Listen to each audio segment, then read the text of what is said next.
अगर आप पूजा करोगे तो हेलीकॉप्टर फूल बरसाएगा और आप नौकरी मांगोगे तो आप लाठी बरसाई जाएगी। क्योंकि मुझ पे लाठियाँ बरसी आरो धरना में मैं लाठी खाया हूँ। अच्छा, लाठी खाए हो आप भी? हाँ, मैं नेता बनोगे? हाँ, बिल्कुल बनूंगा मैं। देख सकते हैं दर्शकों, जो लाठी खाएगा वो नेता बनेगा। इसी तरह देख सकते हैं आजाद भैया, चंद्रशेखर आजाद भैया को बनाएंगे। अखिलेश को कहाँ भेजोगे? अखिलेश गए, कहाँ घर में बैठाओगे?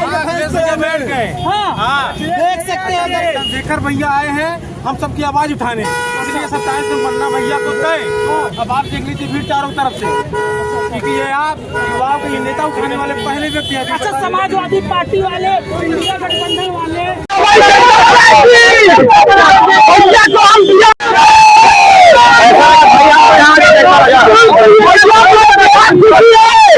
भीड़ देख के क्या लग रहा है?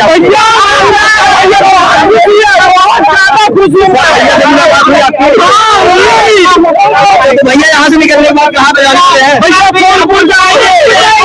जाने वाले हैं भैया।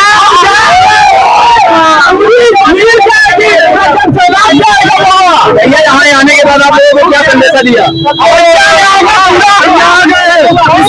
विचारधारा के लोगों का जो है सपने जो है साकार नहीं होने देंगे। हमारे जो आजाद भैया एकदम पूर्ण रूप से फूलपुर को जीतने के लिए एकदम तैयार है। टाइम में क्या होने वाला है?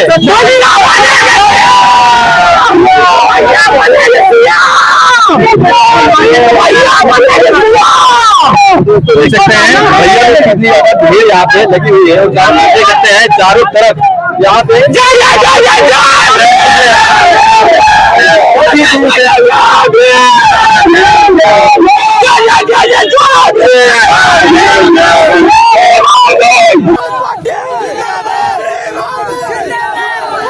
ज्यादा जानता नहीं, लेकिन शुरुआत से बीजेपी सरकार अब इस बार खत्म होगी। पहले ये बताओ यार, जो सपा वाले, इंडिया गठबंधन वाले आजाद जी के साथ जो है धोखा किए हैं, उनको सीट नहीं दिए थे, वहाँ से अपना प्रत्याशी उतार दिए और अखिलेश जी दो बार वहाँ प्रचार करने गए।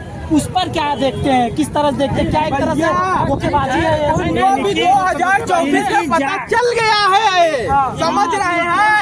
अब वो पछता रहे हैं कि हमने क्यों सीट नहीं दिया। बात ये है, समझ गए। देखिए हम काबिलियत हैं, अगर एक बार अभी उसमें करने आएंगे ना, आप बोलेंगे नहीं ठीक भाई हम काबिलियत है ना, तो बात ये है ना, अब उनको समझ में आ गया। तो दर्शकों देख सकते हैं यहाँ 16 महीने जेल काट के आया, लाठियां खाई, पैरों के नाखून तक खींच लिए गए, दांत तक तोड़ दिए गए, रीढ़ की हड्डी में गैप कर दिया गया। जो गैप 7 इंच का था अब वो बढ़कर 14 इंच का हो गया। अभी मैंने MRI कराई थी तो गैप बढ़ के 14 इंच का हो गया, क्योंकि आराम नहीं मिल रहा है, काम इतना है। जब अपने आराम के बारे में सोचता हूँ तो आपके चेहरे देखता हूँ। जब रात को 1-2 बजे 3 बजे आंख बंद करता हूँ तो माओ के रोते हुए चेहरे देखता हूँ जो कह रहे हैं कि चंद्रशेखर आ जाओ, हमें न्याय दिलाओ। फिर ये सोचता हूँ कि अकेला चंद्रशेखर कहाँ जाएगा। जब आंखें बंद करता हूँ तो किसानों को उनकी लड़की में लाशें देखता हूँ जिन्होंने सुसाइड कर लिया। आंखें बंद करता हूँ तो नौजवानों के चेहरे पे उदासी देखता हूँ। ऐसा लगता है कि मन करता है कि ऐसी प्रार्थना और कुदरत से कि दिन 1000 घंटे का हो जाए कि ज्यादा काम कर सके, लेकिन ये मेरे हाथ में नहीं है कि दिन 1000 घंटे का हो जाए या रात 1 घंटे की हो जाए, लेकिन ये मेरे हाथ में है कि अगर मैं आपसे कहूँ और आप मेरी बात के साथ खड़े हो जाओ तो मैं गारंटी से कहता हूँ किसी की मां ने दूध नहीं पिलाया कि वो किसी गरीब का करता है।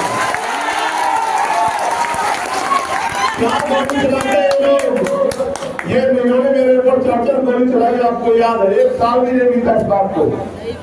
इनकी गोलियों से मैं बच गया।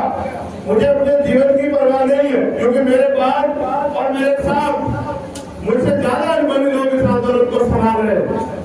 लेकिन मैं आपसे पूछना चाहता हूँ कि आप गरीबी बेबसी में पैदा होने के लिए, गरीबी बेबसी में मरने के लिए पैदा हुए? क्या आपके कोई सपने नहीं है? जाके माँ से पूछना, जब चले जाओगे घर में तो उसको बिठा के पूछना क्या क्या तेरा मन नहीं होता कि हवाई जहाज का सफर पूछना बहनों से क्या उनका मन नहीं होता अच्छे कपड़े पहनने का, अच्छा भोजन खाने का, अच्छी जगह घूम के आने का। पूछना माँ से, पिता से क्या उसका मन नहीं होता हेलीकॉप्टर बैठने का। सब कुछ अमीरों के हाथ में है और वो अमीर मुट्ठी भर अमीर इस देश के गरीबों को कुचल के उनको लेवल क्लास बना के देश में राज करना चाहते हैं। ये लंबे समय चल गया, अभी नहीं चलेगा देश में, बिल्कुल नहीं चलेगा इस देश में। हम जिंदा हैं देश में। ये अमीरों का देश नहीं है, ये सिर्फ अमीरों का देश नहीं है। इसमें अमीर को जितनी इज्जत मिलती है उतनी गरीब को मिलनी चाहिए, लेकिन मिलेगी कब? जब राजकाज में आप लोग आ जाओगे। मेरी बात को आप याद रखें। और अगर आप राजकाज में नहीं आए तो रेप और हत्या होने के बाद, जुर्म जाति होने के बाद भी न्याय नहीं मिलता, तैयार नहीं लिखी जाती। आप लोग जानते हो, देखते हो। इसलिए मैं आपसे अपील करना चाहता हूं, अगर वाकई में ही तुम्हारे अंदर मेरे लिए प्यार है, अगर वाकई में ही आपने अपने महापुरुषों की कुर्बानियों को, उनके 4-4 बच्चों के बलिदानों को समझा है, अगर वाकई में ही इस बुरी जुर्म जाति की बेटियों को करना चाहते हो तो फिर काम करना सीखो। तुम नौकर नहीं कि तुम्हें कोई बताए, अपने आप समझो कि तुम्हारा खून कैसे मजबूत होगा। अपने आप समझो कि एक जाति से ठीक नहीं सकते हैं तो बहुजन समाज में भाईचारा पैदा करना पड़ेगा। अपने घर से निकल के भाई के घर जाना पड़ेगा, उसको समझाना पड़ेगा, उसको बताना पड़ेगा कि जब सरकारी नौकरी नहीं रहेगी तो बाल, प्रजापति, कश्यप, सैनी, मौर्य, साक्य, कुशवा, बिंद, राजभर, केवट, बल्ला, चमार, बाल्मीकि, पासी, धोबी, कोरी, खटीक, किसी के बच्चे को कोई सरकारी कुर्सी नहीं बैठा देगा। बताना पड़ेगा आपको। जो जागे हुए लोग हैं उनको दूसरे लोगों को जमाना पड़ेगा, तब जाके बात चलेगी। और अगर ये आरक्षण और अधिकार चला गया, कल मैंने मांग उठाई बिल पेश करके कि निजी क्षेत्रों में SC, ST, OBC के लोगों को आरक्षण मिलना चाहिए। क्यों मिलना चाहिए? सुनो, इसलिए मिलना चाहिए कि जो प्राइवेट निजी क्षेत्र होते हैं, प्राइवेट सेक्टर होता है, इसके लिए सरकार कौड़ियों के भाव 1 रुपया लीज पे जमीन देती, उनके टैक्स में छूट करती, बड़े बड़े लोन देती है, उनके लोन माफ करती है, तमाम तरह की सुविधाएं देती है। वो सारा पैसा हमारे खून पसीने का पैसा होता है, हमारे टैक्स का पैसा होता है। जब वो हमारा पैसा उनको देती है कि वो धंधा सेठ उद्योग लगा सके तो उन उद्योगों में हिस्सेदारी हमारी भी बैठती है। इस बात को सरकार को समझना पड़ेगा। ये अंग्रेजों का शासन नहीं है भाइयों कि कोई बाहर का आदमी आके हमारे अधिकारों को छीन रहा है। ये तो यही की ब्रिटिश सत्ता हमारे अधिकारों को छीन रही। और उन्होंने हमारे बीच में क्या बताओ, जो गोली उत्तर प्रदेश में चली, किसी और पार्टी के नेता को दर्द क्यों नहीं हुआ बताओ? मन में सोचो, क्यों नहीं हुआ बताओ? इसलिए नहीं हुआ क्योंकि वो आपको अपना नहीं मानते, इसलिए वो खामोश है। अगर वो आपको अपना मानते तो होता नहीं होता बताओ? बताओ, अपने के खोने का जब होता ही नहीं होता तो आप समझो एक तरफ वो लोग हैं जिनको आपकी वोट से मतलब है कि वोट दे दो बस, और चुनाव के बाद 5 साल बाद आएंगे कि दे दो वोट। और एक तरफ भीमार में आजाद समाज पार्टी के लोग हैं जो 24 घंटे साथ में आपकी सेवा में है। बताओ आपकी वोट से किसका हक मिलता है? किसका हक मिलता है बताओ? जोर से बताओ किसका हक मिलता है? और जोर से बताओ किसका हक मिलता है? और जोर से बताओ किसका हक मिलता है? और जब हक भीम आर्मी का बैठता है, आजाद समाज पार्टी का बैठता है, तो MLA किसका चुनना चाहिए बताओ? और जब आपके बीच का MLA जीत के जाएगा बताओ, दहाड़ेगा नहीं दहाड़ेगा? बताओ, आप जाते नहीं जाते कि दहाड़े? तो फिर आज से मेहनत करने काम करोगे नहीं करोगे? ऐसा तो नहीं जाके चुपचाप घर बैठ जाओगे? सोच लो, तो छोटा वादा तो नहीं कर रहे हो? देखो, बोलते कर सकते हैं, मुझे भी नहीं पता मेरे पास कितने दिन का जीवन है, मगर जब तक जीऊंगा मान सम्मान के साथ जीऊंगा। और अगर मुझे ताकतवर करना चाहते हो तो फिर अपनी जिम्मेदारियों को अपने कंधों पर उठा दो यार।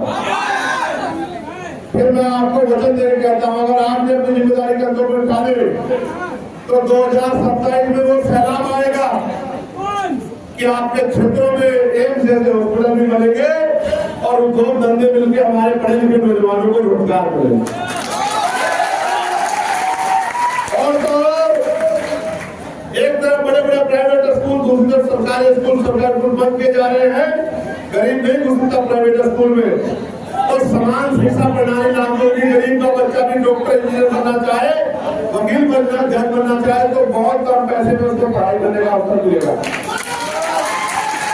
गरीबों के लिए भी बेहतर इलाज की व्यवस्था होगी और ये तभी होगा जब आजाद समाज पार्टी को ताकत होता हो।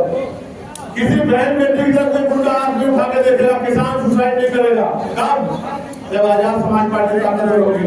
आशा आंगनबाड़ी कार्यकर्ताओं को, बहनों को, भोजन माताओं को, ग्राम सेवक को, तमाम लोगों को और होमगार्ड के लोगों ने भी मुझसे कहा कि भैया हमें वेतन बहुत कम मिलता है। उनकी मांग भी मैं उठाऊंगा अभी जाकर दिल्ली पार्लियामेंट में।